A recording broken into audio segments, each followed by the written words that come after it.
Greetings, my name is Eugene Cooke. And I'm Nicole Bluh. And we are at Grow Where You Are Farm out here in South Fulton, Metro Atlanta, Georgia, doing a joint venture of two amazing businesses coming together. We have Grow Where You Are and Earth Rich Herbs. So we've got mixed vegetables. We do culinary herbs and medicinal herbs, some flowers, and a little bit of perennials. This is about a 3-acre site. We have at any given time, especially when it's busy, 4 people working the site, especially helping us for harvest. We go to harvest every week at Freedom Farmers Market here in Atlanta, Georgia. The space is really a focus point for biodynamic practices as well as agroecology. We do a lot of composting, infusing the space with microorganisms and making sure that we have companion plants all throughout the space. Unlike most areas in Metro Atlanta, the area in South Fulton has a different soil type. It's an ancient riverbed, making the soil very sandy, which does affect the way that water drains through, the way that organic matter is consumed by the soil organisms, and the temperature of the soil. It gets really hot in the summer and also can get pretty cold in the wintertime. Today on the farm, we're going to guide you through preparing for the cold weather. And what that means is closing down some of the grow tunnels, putting the end walls on and making sure the doors are secure, as well as checking on our well and making sure the well is wrapped with a blanket to keep it warm in the event of frost. We'll show how we use leaves to mulch our field crops as well as our row covers. Before covering your rows, either with leaves or row covers or whatever you're using, you will definitely want to weed around your plants.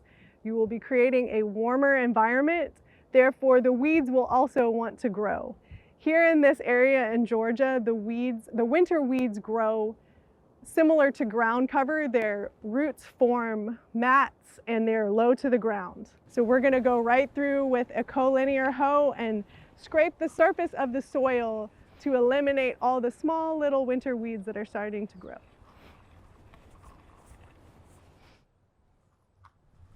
One of the most cost-effective ways to mulch your beds is with leaves. It's pretty much free. It takes whatever energy you have to expend to rake them up, but in an urban setting, we're able to actually pick up leaf bags from our neighbors that we know that don't spray their lawns with pesticides.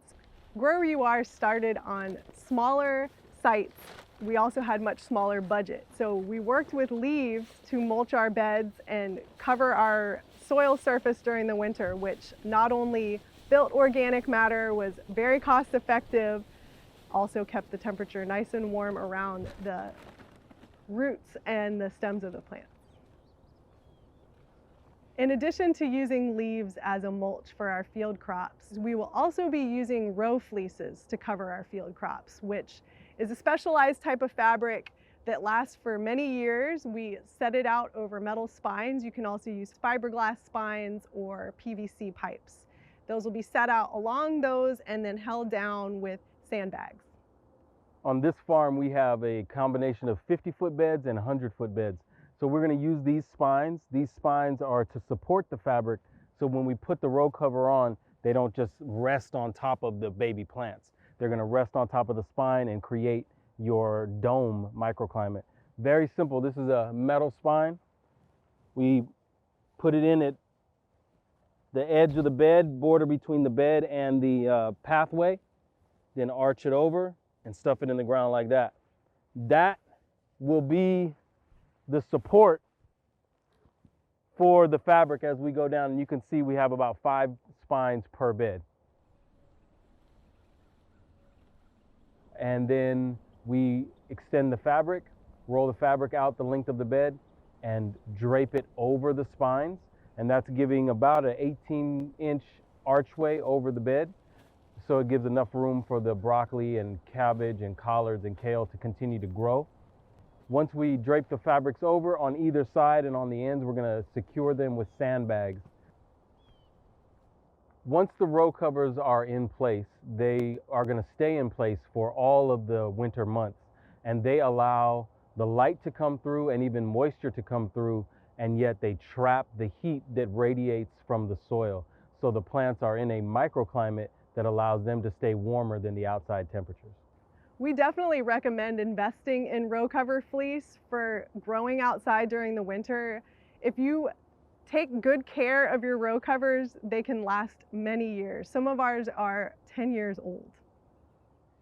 We are growing in the metro Atlanta area of Georgia in the southeastern United States, which means that we can grow year round, but what we have to do is we have to protect our crops. So one of the ways of protecting the crops along with the mulching and the row covers is to build a high tunnel. And this high tunnel is 16 feet by 100 feet long, gives us 3 long beds of growing.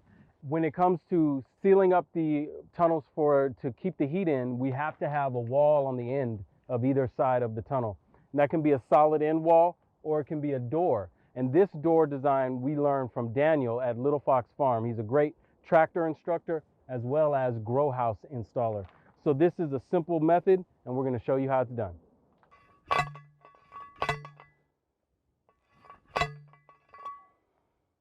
So now that we have the tunnel is already built, we put in 1 T-post as a support, and we're going to be using this drip tape to attach and close the doors. Today we have 1 door that's installed here, and we're going to install another one, and you'll see how it's done. With our frame secure, it's time to attach the covering. For most end walls, we use greenhouse plastic because it's durable and built to last through multiple seasons.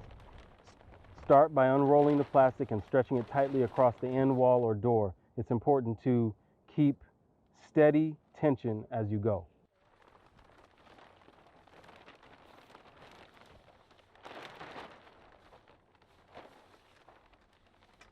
To fasten the plastic, we use wiggle wire and channel lock. This system holds the covering firmly in place. Be sure to work from the center outward, smoothing the plastic as you go. This prevents wrinkles and keeps the surface tight and secure against winter winds.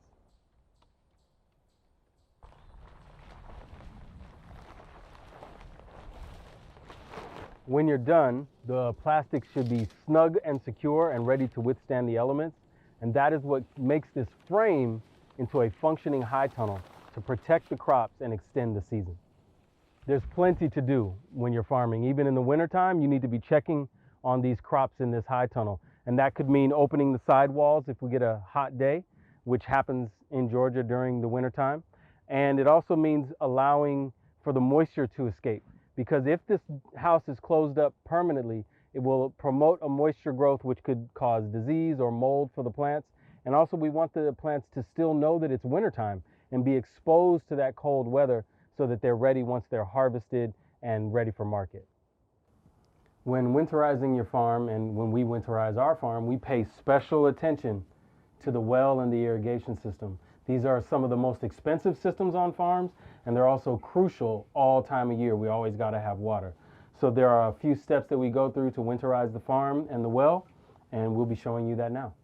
To protect your pipes, you want to first shut off the main, and then we have a filter here, a water filter, and so we will drain this part of the pipe and we'll open up this, drain all the water out so there's no water that sits in it that can expand when it freezes and crack the units, the fittings, and the pipes. The next thing we're going to do is we're going to make sure that this tank is covered with a blanket to warm it up. Even though it's inside of a shed and it has a structure around it, wrapping this tank with a blanket gives it another layer of protection and warmth. When it comes to winterizing the farm, one of the best investments you can make is a frost-free hydrant. The difference between this hydrant and a regular outdoor hydrant is that it goes deep underground below the frost line, and when we turn it off, it has a seep hole at the bottom of this pipe, which allows all the water to drain out of this pipe underground. So therefore, during the freezing temperatures, there's no water left in the lines to cause any kind of problems with the joints or the cracks on the pipes. So after you've cut off your main water supply line, you want to clear all the water out of your irrigation lines and any of your drip line or sprinkler lines. We do this by opening up the ends of our drip line and letting any additional water drain out. Drip lines are somewhat self-draining because they have emitters on them, but any water that would be standing in here could expand and easily bust open these lightweight, tender drip tape. Doing repairs during the wintertime to any part of the farm, whether it's something on the grow tunnel or your irrigation system, is really, really uncomfortable. Your hands hurt and it's hard to get a lot of the supplies that you need. So the best thing to do is to follow these tips before there's a winter freeze to avoid any problem or damage. Frost-free hydrant, draining the lines, securing the well, and closing your tunnels. Today you've seen how we take care to winterize the farm for the sometimes extreme temperature and weather of winter. Again, it's important to do your best to try to prepare ahead of time, not the day before your first frost or even before the temperatures start freezing and your soil becomes frozen. So in summary, this is what we worked on today. Using leaves as mulch. Collecting and spreading leaves across your field rows is a cost-effective way to protect soil and crops from frost. Leaves act as a natural mulch, prevent erosion, retain moisture, and they break down over time to improve your soil health. Creating low tunnels. Laying row covers on top of hoops creates a microclimate that protects cool season crops when temperatures go down to the teens or below. Keep row covers in place by adding sandbags to keep them from blowing away. Install and insulate high tunnel end wall doors. End wall doors stabilize your tunnels, protect crops from cold drafts, and help retain heat. Properly stretched and secured coverings ensure the structure can withstand winter winds. Protect wells and irrigation lines from frost and freezing. Covering your well with sheds and insulated blankets prevent pipes from freezing and protects the pumps. Draining water from your drip lines, filters, wobblers, and hydrants keep the equipment from swelling, cracking, and bursting. Taking precautions early saves costly repairs and ensures a reliable water supply throughout the winter.